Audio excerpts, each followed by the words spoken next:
할렐루야. 예수 그리스도는 우리의 구세주가 되십니다. 네, 2월 3일 목요일 사도신경으로 새벽 예배를 시작하도록 하겠습니다. 나는 전능하신 아버지 하나님, 천지의 창조주를 믿습니다. 나는 그의 유일하신 아들, 우리 주 예수 그리스도를 믿습니다.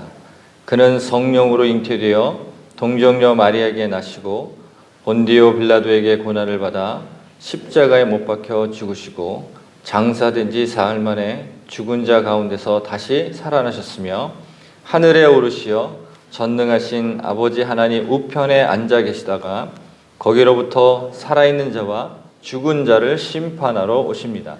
나는 성령을 믿으며 거룩한 공교회와 성도의 교제와 죄를 용서받는 것과 몸의 부활과 영생을 믿습니다. 아멘. 찬송가 322장 세상의 헛된 신을 버리고 찬양드립니다.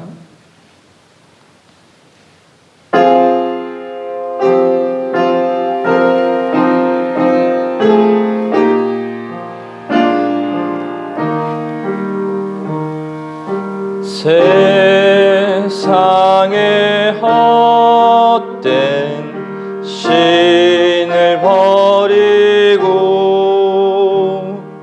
하나님 이름 높이 기리세. 온 천하 백성 모두 나와서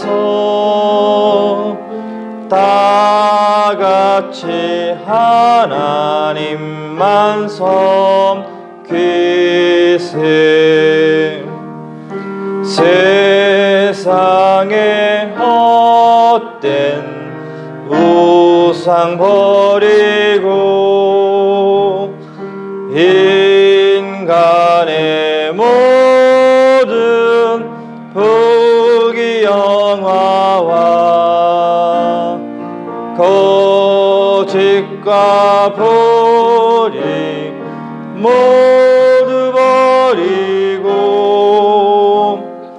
온전히 하나님만 섬기세. 주님의 백성 서로 헤아려 시기와 미움 아주 버리고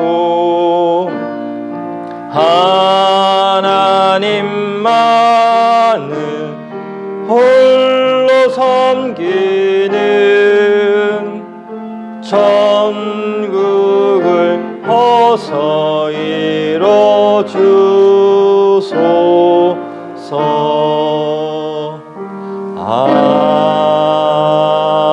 아멘.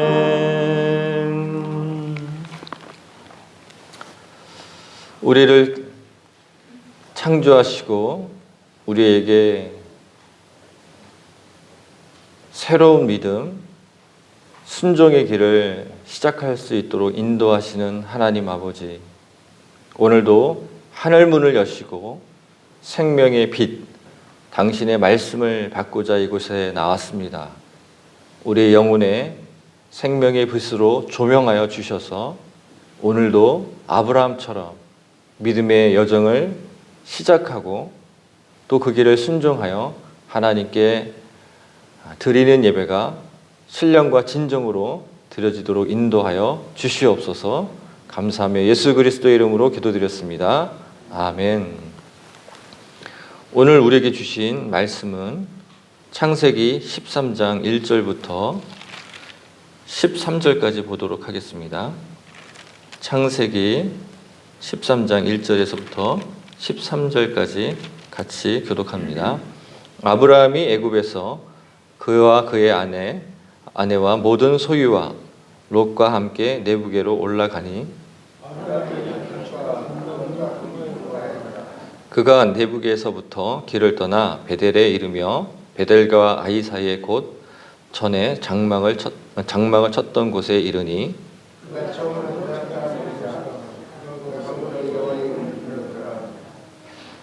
아브라함의 일행 롯도 양과 소와 장막이 있으므로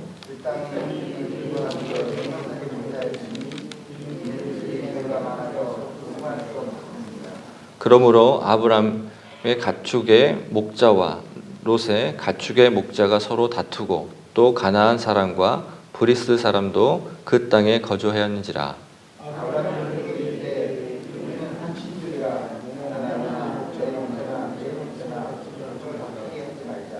내 앞에 온 땅이 있지 아니하느냐. 나를 떠나가라. 내가 좌하면 나는 우하고 내가 우하면 나는 좌하리라.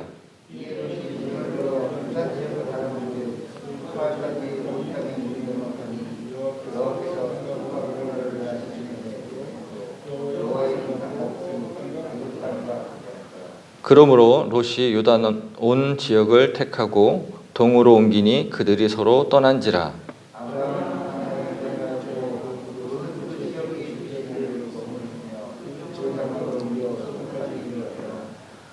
같이 읽겠습니다. 소돔 사람은 여호와 앞에 악하며 큰 죄인이었더라. 우리 18절도 한번 다시 같이 한번 읽겠습니다. 시작. 이에 아브람이 장막을 옮겨 헤브론에 있는 마므레 상수리 수풀에 이르러 거주하며 거기서 여호와를 위하여 제단을 쌓았더라. 아멘. 오늘 본문을 이제 보시게 되면 이제 아브람이 애굽에서 이제 위로 가나안 땅으로 올라온더라라고 말씀이 시작이 되어집니다. 그런데 이제 12장 전체를 저희가 다시 한번 좀 살펴보면서 오늘 13장까지 어떻게 왜 애굽에서 다시 가나안 땅으로 올라가는지를 한번 보도록 하겠습니다. 아브라함은 그 12장에서 하나님으로부터 부름받은 사람이 됩니다. 부름받았다. 그러니까 부름받았다라는 이야기는 뭐냐면 하나님이 아브라함에게 찾아오셨다라고 우리가 얘기할 수 있죠. 그러니까 우리의 이제 믿음의 여정이 시작이 되려면 하나님께서 우리를 찾아오신다는 거예요. 우리가 찾아갈 수는 없는 거고 하나님이 찾아오셨을 때 믿음의 여정이 첫 발을 내딛게 되기 시작한다. 이렇게 보시면 돼요. 그래서 12장 1절 한번 같이 읽겠습니다. 12장 1절. 여호와께서 아브라함에게 이르시되 너는 너의 고향과 친척과 아버지의 집을 떠나 내가 내게 보여줄 땅으로 가라 라고 말씀해요. 일단 가라요. 그렇죠? 가라는데 이 가라는 그 말씀을 들으면 처음에 되게 당황스럽습니다. 저도 이제 갑자기 뉴질랜드에서 이제 사역하고 있다가 그렇지 않아도 이제 이번에 명절 같이 이제 식구들하고 보내면서 왜 다시 왔냐라는 얘기를 진중하게 그 조카들이 물어보는 거예요. 그래서 제가 이렇게 얘기를 했어요. 이때다. 복음을 전할 때는 이때다 생각하고 뭐라고 제가 이야기했냐면 하나님이 찾아오셔서 가라 하시면 참 신기하게 순종하고 싶은 이런 열정이 위에서 올라온다라고 아이들에게 이렇게 전했어요. 그러니까 아브라함도 마찬가지입니다. 하나님이 찾아오시고 자신의 이름을 불러주시면 신기하게 그때 들은 말씀을 순종하고 싶어하는 이 열정과 열망이 위에서 올라오는 거예요. 안에서 올라온다는 거예요. 올라오십니까? 아멘 안 하시네. 분명히 하나님께서 불러주시고 나를 찾아오셔서 하나님의 말씀하시면 그 말씀을 듣는 순간부터 내 안에 꿈틀꿈틀거리는 게 있는데 그게 뭐냐면 하나님 말씀하신 대로 뭐 하고 싶다? 떠나라 그러면 가야 되는 거고 머물라 그러면 머물고 싶어하는 이 열정이 이 안에서 올라온다는 거예요. 이런 열정이 있기를 축복합니다. 네. 이게 올라와요. 자, 이렇게 올라오는데 이게 어떻게 가야 될지 잘 모를 수도 있어요. 그렇죠? 그런데 하나님께서는 오늘 쭉 말씀하신 거를 저기 12장에서 쭉 보면은 어디까지 인도해 가시냐면 7절입니다. 여호와께서 아브라함에게 나타나사 이르시되 내가 이 땅을 내 자손에게 주리라 하신지라. 자기에게 나타나신 여호와께 그가 그곳에서 무엇을 쌓고 제단을 쌓았어요. 하나님이 찾아오십니다. 그리고 언약의 말씀을 주셔요. 그리고 하나님의 나라와 하나님의 뜻이 어디에 있는지 하나님이 정확하게 말씀을 해주십니다. 그러면 그거 붙잡고 믿음의 여정에 첫 발을 내딛고 가는 거예요. 가는데 사실상 하란에서 이 가나안 땅 그 다음에 지금 제단을 쌓은 베델까지 오기까지는 참 심한 여정이었을 거예요. 여행으로 따진다면 심한 여정이었을 텐데 하나님께서 여기까지 인도하시는 그 순간, 그리고 여기까지 도착하는 순간 하나님이 뭐를 보시냐면 첫 믿음의 순종을 확인해 주신 거예요. 첫 믿음의 순종이 딱 끝나는 그 순간 아브라함은 뭘 느꼈을까요? 믿음의 여정으로 첫 발을 내디뎠고 그 내디딘 그 길 여정을 따라서 하나님이 여기까지 일단 오라고 하셨던 그 순간에 딱 멈추는 순간 아브라함은 어떤 마음을 느꼈을까요? 드디어 내가 믿음의 첫 발을 내딛고 하나님이 가라한 그 가나안 땅에 도착했구나 하는 그 순간, 그리고 하나님 말씀 안 하시면 되게 허망한데 하나님이 다시 나타나셔서 뭐 하십니까? 네가 도착한 그곳이 내가 약속한 언약의 땅이다 라고 지금 7절에서 다시 뭐 하십니까? 재확인시켜 주신다는 거예요. 재확인을 받는 그 순간에는요, 참 또 아브라함처럼 저희들이 같은 반응을 하기를 소원하는데요. 뭐냐면 그곳에서 뭐 합니까? 제단을 쌓았다라고 되어 있어요. 그러니까 제단을 쌓았다라는 이야기는 뭐냐면 여호와 하나님의 이름을 부르고 여호와 하나님을 찬양하고 그곳에서 예배를 드렸다라는 말씀이에요.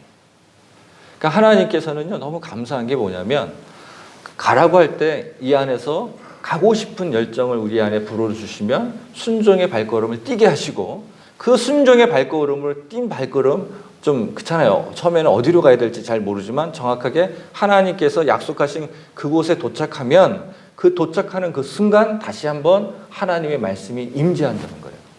그 이 임재하는 말씀을 통해서 다시 재확인받습니다. 뭘 확인받냐면 내가 너를 불러낸 이유와 또 너를 통해서 앞으로 이루어갈 민족에 대한 하나님의 열망이 무엇인지를 다시 한번 재확인받아요. 그러면 어떤 느낌일까요? 나를 떠나신 줄 알았는데 항상 나와 함께 계셨고 또 나와 항상 함께 계시면서 인도해 가시고 또 나를 보호하시고 여기까지 오게 하셨구나라는 그런 고백이 일어나면서 하나님을 찬양하고 하나님께 예배드린다는 거예요. 그래서 아브라함의 첫 예배는 어디서 드립니까?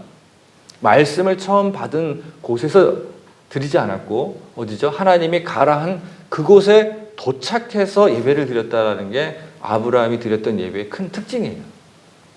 그래서 우리가 여기서 이제 은혜를 받을 게 뭐가 있냐면, 은혜를 또 깨달을 게 뭐냐면, 처음에 우리가 예수 그리스도를 통해서 거듭났을 때 바로 예배 드릴 수 있습니까? 못 드려요. 그렇죠? 그런데 하나님이 누구이신지, 그 다음에 나를 인도해 가시는 분이 누구이신지 그것이 점점 깨달아지고 그것에 의해서 내가 하나님이 나를 향하신 뜻이 무엇인지 순종해 가는 부분에 있어서 하나님이 끊임없이 나를 지켜주시고 보호해 주신다는 것을 깨닫는 순간 내 입에서 저절로 뭐가 나오죠? 찬양과 예배가 나온다는 거예요. 우리에게 12장에 우리에게 또 주시는 말씀은 뭐냐면 예배는 억지로 드리는 게 아니라 예배를 드리라고 해서 드리는 게 아니라 하나님을 체험하고 하나님께 순종했을 때 그 예배가 저절로 나온다는 것을 우리가 말씀을 통해서 알 수 있습니다. 자, 그런데 아브라함이 이제 이런 예배를 드리고 나면 인생이 끝날 것 같았었는데 여기서 멈추지 않죠. 하나님이 문제를 주십니다. 어떤 문제를 주시면 그 땅에 기근을 내리세요. 그래서 10절에 뭐라고 되어 있습니까? 그 땅에 기근이 들었으므로 라고 있어요. 우리의 믿음의 여정 가운데요, 우리에게 하나님의 뜻과 하나님의 공의와 그의 나라와 그의 의가 분명하게 있음에도 불구하고 하나님은 그것을 이루시기 위해서 때로는 뭐합니까? 기근을 내리실 수도 있다는 거예요. 그러면 기근이라는 것은 어떤 것이냐면 우리에게 삶의 일상에 문제가 생겼다는 거죠. 그러면 삶의 문제가 생겼을 때는 우리는 어떻게 해야 됩니까? 이때보다 우리가 지금 성숙한 믿음을 갖고 있으니까 우리는 어떻게 되죠? 내 삶에 문제가 생겼어요. 내 삶에 문제가 찾아왔어요. 내 삶에 기근이 찾아왔어요. 그러면 어떻게 되죠? 주께 다시 간구하고 기도하며 어떻게 해야 할지를 응답을 받아야 돼요. 그런데 아브라함은 어떻게 하죠? 볼게요. 10절입니다. 아브라함이 애굽에 거류하려고 그리로 내려갔으니 라고 되어 있어요. 어떻게 했다고요? 내려갔다. 그 내려갔다라는 의미는 뭐냐면 당시에 그 예루살렘 그 위에가 지금 도착한 베델이에요. 그러니까 지금 여기가 사마리아가 있고 여기가 예루살렘이 있으면 요 사이가 어디냐면 베델과 아이가 있는 그 지역이거든요. 그 아이에서 쭉 오른쪽으로 가면 어디냐면 여기가 여리고성이 있는데 지금 어디 있냐면 지금 베델과 아이성 그 근처에 있잖아요. 아이에. 근데 여기가 지대가 높아요. 왜냐하면 800m 그러면 뭐가 높냐 그러는데 이스라엘 가보시면 아시겠지만 800m는 그 주변에서 가장 높은 곳이에요. 예루살렘이 가장 높은 지대인 것처럼 그 지역이 좀 높아요. 높은 지대에서 어디로 내려갔다? 애굽은 낮은 곳으로 내려갔다는 의미거든요. 어떤 위치적인 어떤 부분도 있지만 내려갔다는 의미는 뭐냐면 하나님의 뜻과 점점 멀어져 갔다라는 의미도 같이 가지고 있어요. 그러니까 내려가는 것이 좋은 게 아닙니다. 우리는 어떻게 해요? 주님이 머물라는 그곳에 머물러야 되는데 내려갔다고 했으니 뭐하죠?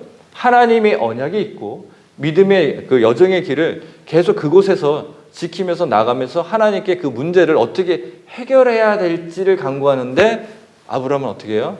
내려갔어요. 그럼 뭐랑 멀어지는 거죠? 하나님의 뜻과 하나님의 공의와 하나님의 언약에서 멀어져 갔다라고 이렇게 우리에게는 보시면 돼요.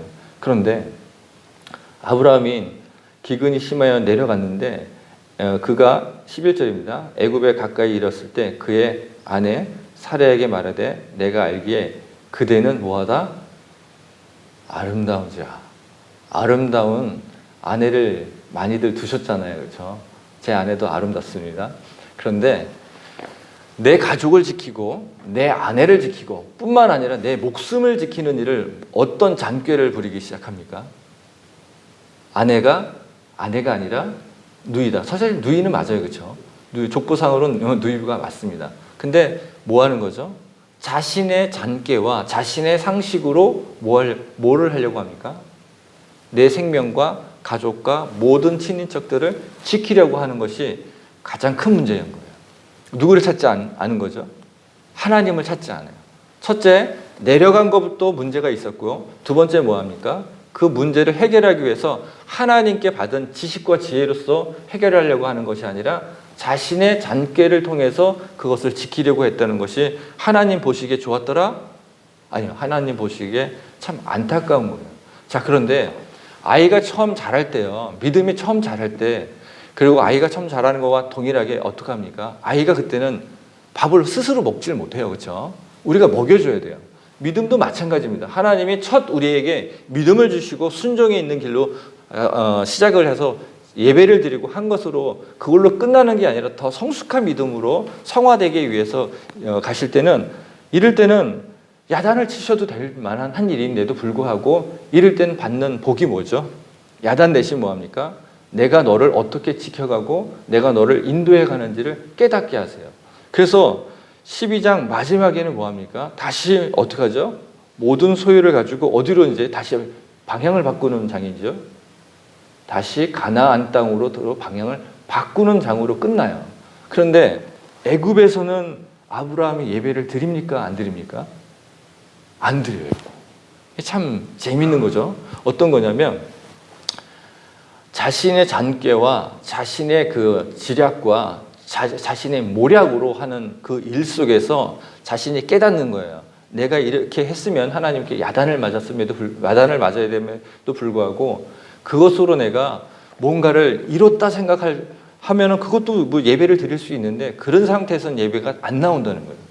그러니까 결국 뭐냐면 자신의 것으로 뭐를 한 사람들은 예배 처에 나오면 어떻게 될까요? 지금 이 시대도 예배가 잘 안 드려져요. 그리고 자신의 뜻대로 사는 사람들은 어떻게 하죠? 예배 처에 나와 있지만 하나님이 기뻐 받으시는 예배를 못 드리고 있을 수도 있다는 거예요. 결국 뭐냐면 우리가 예배처에 나올 때 꼭 점검을 하셔야 될 게 뭐냐면 내가 하나님이 나에게 바라시는 그의 나라와 그의 뜻을 믿음의 순종의 길로 가고 있는지 아니면 여기서 벗어나서 나의 생각과 내 뜻대로 살고 있는지 이걸 점검하시면 이 감사와 또 하나님께 향하는 믿음이 다르게 나타난다는 거죠. 그것을 확인하시면서 아브라함과 같이 감사로 예배를 드리는 저와 여러분 되시길 축복합니다. 아멘. 자, 그런데 오늘 13절을 오늘 본문에서 아주 놀라운 게 나옵니다. 1절 같이 읽겠습니다. 아브라함이 애굽에서 그와 그의 아내와 모든 소유와 롯과 함께 내부계로 올라가니. 어디로 올라갑니까? 다시 베델로 올라가는 거예요. 이제. 그럼 아까 말씀드렸던 것처럼 애굽 땅은 실제적으로 지리적으로 낮은 곳을 얘기를 하는 거고요. 그 다음에 이제 베델로 올라가야 되니까 베델로 다시 가야 되잖아요. 그러니까 이걸 올라가는 위치적인 것도 맞아요. 근데 아까 내려갔지만 지금 올라간다는 뜻은 뭘까요? 다시 하나님의 언약 가운데 하나님의 뜻이 있는 곳으로 내가 뭐합니까? 발걸음을 다시 옮겼다라고 이렇게 보시면 돼요. 다시 뭐하죠? 하나님과 가까운 쪽으로 다가가고 있다라고 보시면 돼요. 자, 그런데 2절에 아브라함에게 가축과 은과 금이 풍부하였더라. 그가 네부겔에서부터 길을 떠나 베델에 이르며 베델 그 다음에 아이 사이 곧 전에 장막을 쳤던 그곳에 이르니라고 했어요. 어디까지 다시 옵니까? 예전에 예배를 드렸던 그 장소로 다시 왔다라고 지금 되어 있고요. 그 다음에 4절입니다. 그가 처음 제단을 쌓았던 곳이라. 읽어주세요. 그가 거기서 여호와의 이름을 불렀더라. 다시 돌아왔어요. 그렇죠? 다시 돌아오고 다시 올라왔어요. 여호와의 뜻이 어디 있는지 있는 그곳에 다시 왔는데 왜 여호와의 이름을 불렀을까요? 저는 이거 어제 이렇게 말씀을 준비하면서 한 3가지 생각을 좀 해봤어요. 첫 번째는 뭐냐면 첫 예배를 드렸던 그곳에서 내가 하나님을 죄송합니다. 배신하고 간 경우가 될 수도 있는 거예요. 심하게 말하면. 그런데 나를 버리셔도 되는데 하나님께서는 나에게 약속하신 것을 이루시기 위해서 또 성숙한 믿음으로 이끌기 위해서 용서해 주시고 다시 이곳으로 오게 하신 것에 대해서 어떻게 생각할까요? 아, 되게 감사가 넘쳐나는 고백을 할 수 있었겠구나라는 첫 번째 생각을 했고요. 두 번째 생각은 또 뭐였냐면 내가 다시 왔는데 왜 내 이름에서 왜 찬양이 나오지? 그렇잖아요. 다시 도착했는데 왜 찬양이 나오지? 라고 했을 때 나에게 신령과 같이 나에게 주신 하나님의 그 언약이 이곳에서 다시 시작할 수 있다는 것에 대해서 또 감사해서 찬양에 나왔을 거라고 생각을 하네요. 또 세 번째는 뭐냐면 내가 이곳에 다시 왔을 때 하나님이 뒤에 보시면 알겠지만 다시 하나님의 음성을 듣습니다. 하나님의 음성을 다시 들으니까 뭐냐면 아, 하나님께서 나를 또 여기까지 인도하시고 앞으로 약속하셨던 그 약속도 계속해서 이렇게 선하게 인도해 가실 것이라는 그 믿음이 다시 성숙한 믿음으로 올라오는 거예요. 그래서 첫 번째도 감사, 두 번째도 감사, 세 번째도 감사입니다. 그러니까 하나님을 인격적으로 만나고 예수 그리스도를 영접하여서 우리가 그 하나님의 인격적이신 분이라는 것을 깨닫게 되어지는 순간 그때 은혜 위에 은혜이더라라는 고백이 나오잖아요. 그런 것처럼 두 번째 예배가 있었던 아브라함에게 경우를 보면 결국 뭐냐면 감사로 하나님께 찬양하며 예배드렸다는 것을 우리는 깨닫게 됩니다. 제가요, 이번에도 이제 그 조카들한테 이제 복음을 전하면서 이제 이런 이야기를 했어요. 너희들이 태어나기 전에 나는 예수님을 만났어. 그런데 너희들이 태어나기 전에 그들의 엄마 아빠는 내가 어떤 사람인지를 너무 잘 아는 엄마 아빠야. 근데 지금은 너희들이 보기에 내가 예수님을 잘 믿는 사람으로 보이지? 그랬더니 예, 그래요. 그래서 제가 이제 그 후에 이야기를 하다가 처제가 저한테 이제 이런 자랑이 아니니까 오해하지 마세요. 처제가 이런 얘기를 하는 거예요. 뭐냐면 아이들이 저랑 같이 한 달을 또 어떤 때는 2주, 어떤 때는 열흘 여기 와서 신앙을 다시 한번 재점검하고 다시 신앙을 다시 한번 아이들에게 그 예배가 있게끔 한 예배자의 삶이 될 수 있도록 이렇게 제가 해주는 쉼터 사역이라는 게 있어요, 저한테는요. 그게 있는데 그렇게 해서 이제 올라왔는데 애들이 이런 고백을 하더래요. 제주도 갔다 오더니 뭐가 좋아졌어? 라고 이제 물어보니까 이제 조카들이 뭐라고 했냐면 이거 자랑이 될 수도 있는데 오해하지 마세요. 아내와 저를 보니까 예수 믿는 사람 같아 라고 애들이 와서 그런 얘기를 했다는 거예요. 그래서 왜 그런 얘기를 했을까라고 했는데 애들은 분명하잖아요. 이유가 왜 예수 믿는 사람 같아 그랬더니 그 이모부하고 이모는 차 운전하다가 여러 가지 상황이 오잖아요. 절대 욕을 안 해. 애들은 되게 단순한 거예요. 제가 왜 욕을 안 했을까요? 욕하고 싶죠, 저도. 그쵸. 근데 욕을 안 해요, 진짜로. 나중에 제 차 한번 타보세요. 절대 욕을 안 합니다. 왜? 조카들이 있어서 욕을 안 하는 게 아니라 제가 삶이 바뀐 거예요. 그전엔 차에서 조금만 끼들리면 뭐합니까? 미친 뭐 이렇게 나와요. 그쵸? 그 다음에 뭐합니까? 갑자기 급브레이크 딱 밟으면 어떻게 하지? 앞에서 있는 차가 그러면? 그쵸? 개가 나오죠. 이런 것들이 이제 나오는데 제가 그것을 바꾼 거예요. 처음에 그 어린아이와 같은 신앙일 때는 똑같았어요. 다른 사람들하고. 그랬는데 점점 성숙한 신앙으로 하나님께서 이끌어 가시니까 이게 저도 모르게 싹 바뀐 거예요. 저도 그거를 알아차리지 못했었는데 요번엔 저희 조카하고 친구가 왔다 갔잖아요. 근데 걔네들이 볼 때는 저희들의 다른 걸 보는 게 아니라 삶 속에서 어떻게 신앙생활을 하고 있는지를 보았고 그것 때문에 믿음이 어쩌다 저쩌다고 얘기했는데 진짜 예수 믿는 사람 같아라는 말을 들어서 제가 개인적으로 되게 감사했어요. 자, 그래서 그런 신뢰를 갖고 있는 상태에서 너희들의 믿음의 여정을 시작하게 하시고 이끌어 가시는 분이 하나님이야 라고 복음을 전하니까 애들이 듣더라고요. 그래서 너무너무 감사한 거죠. 결국 뭐냐면 우리의 삶 속에서 변화되지 않고 우리의 삶 속에서 그것을 증거하지 않는다면 다른 사람에게 복음의 영향을 줄 수가 없을 수도 있다는 것을 제가 지금 말씀을 드리는 거예요. 그런데 오늘 아브라함을 보면요. 너무 감사한 게 뭐냐면 어제보다 오늘 또 오늘보다 내일 더 성숙한 그 믿음으로 이끌어갈 때 하나님이 이끌어갈 때 그것을 본을 보이게 해주고 있어요. 그래서 저와 여러분은 오늘 아브라함을 통해서 꼭 도전받아야 될 게 뭐냐면 하나님은 결코 멈추게 하는 신앙이 아니라 오늘도 내일도 성숙한 신앙으로 이끌어 가신다는 거예요.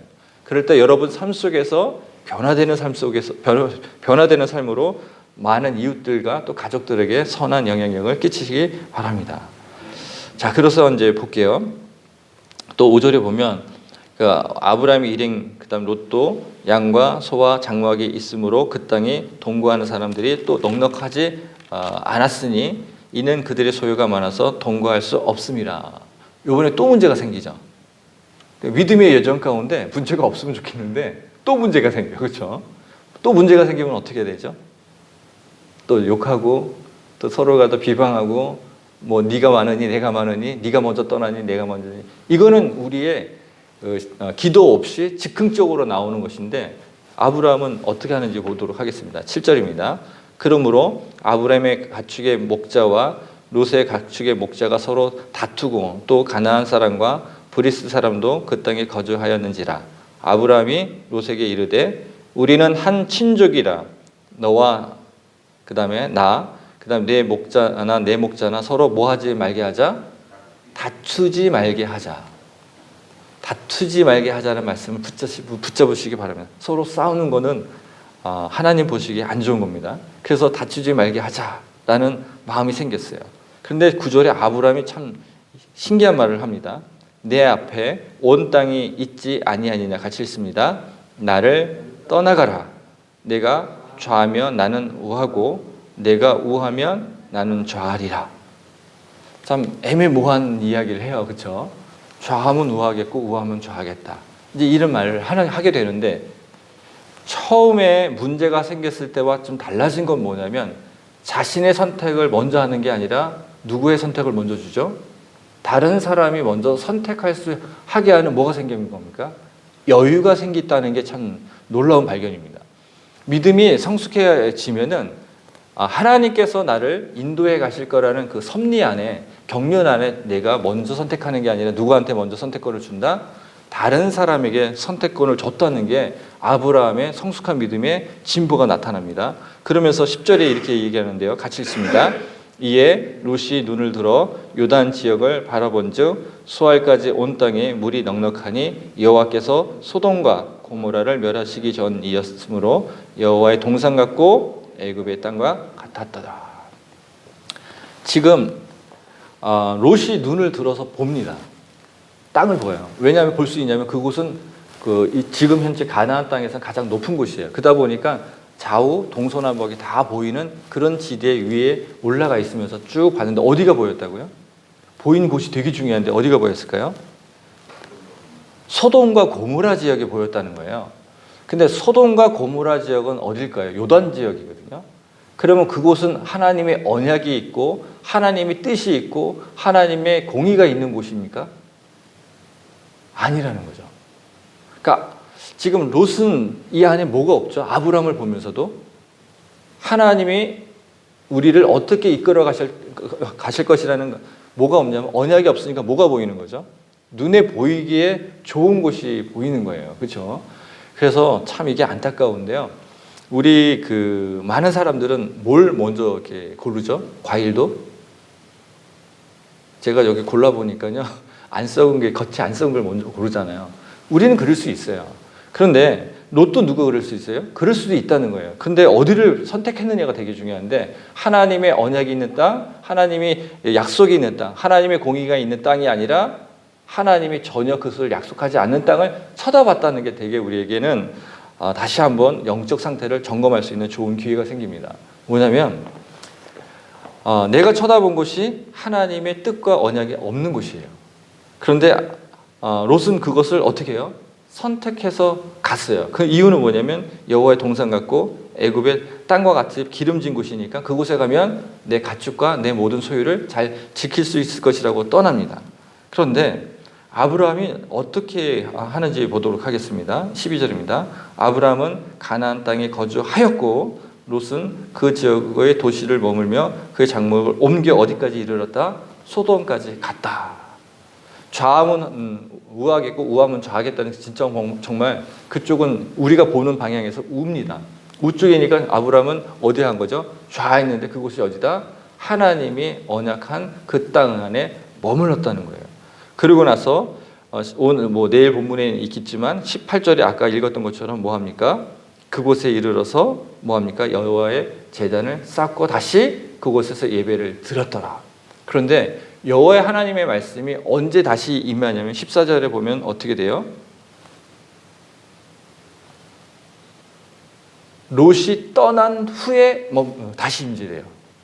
롯이 떠난 후에 다시 임재되는데 롯이 떠나고 난 후에 아브라함이 머물렀던 곳은 어디이기 때문에 하나님이 언약한 그 땅에 머물렀기 때문에 그곳에서 다시 순종을 했기 때문에 그곳에서 하나님의 말씀이 다시 임재되면서 하나님이 말씀하신 그 언약을 다시 재확인시켜 주십니다. 그러고 나서 그곳에서 또 뭐 합니까? 너무 감사해서 하나님께 또 예배를 드렸다는 겁니다. 그래서 오늘 아브라함을 통해서 여러 가지 우리 주제 가지고 이야기할 수 있지만 오늘 제가 여러분하고 꼭 나누고 싶었던 건 뭐냐면 예배입니다. 예배는 어떨 때 드려지는가? 그리고 예배는 어떻게 드려질 때 하나님이 기쁘게 받으시고 하나님 보시기에 참 좋았다라고 하나님으로부터 칭찬받으면서 우리도 하나님께 온전한 영광을 드릴 수 있는가? 결국 예배는 하나님으로부터 부름받은 사람이 드려지는 것입니다. 또 예배는 또 하나님의 언약의 말씀을 꼭 붙잡고 내 믿음의 여정 가운데 넘어지기도 하고 엎어지기도 하지만 다시 어디로 올라오는 겁니까? 하나님의 언약 가운데로 다시 올라오는 겁니다. 그러고 나서 나에게 문제가 있을 때 때로는 문제를 잘 못 풀 수도 있지만 문제를 온전히 풀었을 때는 뭐합니까? 하나님께서 다시 음성을 들려주시면서 참 잘했다 칭찬받으면 뭐하죠? 또 감사해서 하나님께 온전한 예배자로 나온다는 것입니다. 그래서 저와 여러분 모두가 예배에 성공하시고 또 예배 가운데 하나님 임재를 또 깨달으시며 그래서 나는 온전한 여호와를 찬양하고 또 온전한 하나님을 나의 신앙으로 고백할 수 있는 저와 여러분만 되시길 주의 이름으로 축원합니다. 아멘. 기도하겠습니다. 하나님 아버지 감사합니다. 아브라함을 불러주셨던 것처럼 저희들의 이름을 불러주시고 저희들 모두에게 없었던 믿음을 선물로 주셨습니다. 하나님, 아브라함을 더 성숙한 믿음으로 인도해 가시고 보호해 가시고 어떠한 문제가 있어도 그것을 풀 수 있는 그러한 지식과 지혜를 허락해 주셨던 것처럼 우리의 남은 삶 여정 가운데도 하나님 우리의 믿음의 여정이 기다리고 있는데 이 가운데 주신 생명의 말씀을 붙잡고 하나님의 지식을 받고 하나님의 명철을 받아서 우리에게 어떠한 문제가 있다 하더라도 넘어지지 않고 하나님께 예배드리는 예배자의 삶이 될 수 있도록 인도하여 주시옵소서. 그래서 하나님을 신령과 진정으로 예배드리며 하나님을 영원히 찬양하는 찬양자, 하나님 보시기에 참 좋았더라 칭찬받는 그러한 예배자야 찬양자가 될 수 있도록 주여 우리에게 복의 복을 더하여 주시옵소서. 이 모든 영광을 주님께서 받을 것을 믿사오며 우리 주 예수 그리스도의 이름으로 기도드렸습니다. 아멘. 주기도문을 합니다. 하늘에 계신 우리 아버지, 아버지의 이름을 거룩하게 하시며 아버지의 나라가 오게 하시며 아버지의 뜻이 하늘에서와 같이 땅에서도 이루어지게 하소서. 오늘 우리에게 이럴 양식을 주시고 우리가 우리에게 잘못한 사람을 용서하여 준 것 같이 우리 죄를 용서하여 주시고 우리를 시험에 빠지지 않게 하시고 악에서 구하소서. 나라와 권능과 영광이 영원히 아버지의 것입니다. 아멘. 오늘 저희가 함께 기도할 두 가지 제목은요.